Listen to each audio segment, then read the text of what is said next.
తులం బంగారం 2 లక్షలు అవుతుంది. ప్రధాన కారణాలు ఇవే. బంగారం ధర పెరుగుతూనే ఉంది. ఇప్పట్లో తగ్గే సూచనలు కనిపించడం లేదు. లక్షకు పైగా చేరిన బంగారం ధర తులం 2 లక్షలు అవుతుందని అంచనాలున్నాయి. బంగారం ధరలపై డాలరైజేషన్, సెంట్రల్ బ్యాంకుల ప్రభావం.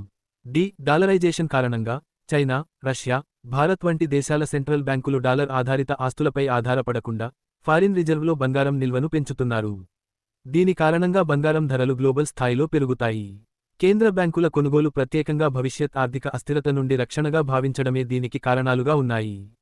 యుద్ధాలు, సరిహద్దు ఘర్షణలు, దేశాల వ్యూహాత్మక విరోధాలు, మధ్యప్రాచ్యం, ఉక్రెయిన్, రష్యా ఘర్షణలు, చైనా, తైవాన్ అనిశ్చితి వంటి పరిస్థితులు పెట్టుబడిదారులను సేఫ్ హేవెన్ ఆస్తుల వైపు మళ్లిస్తాయి.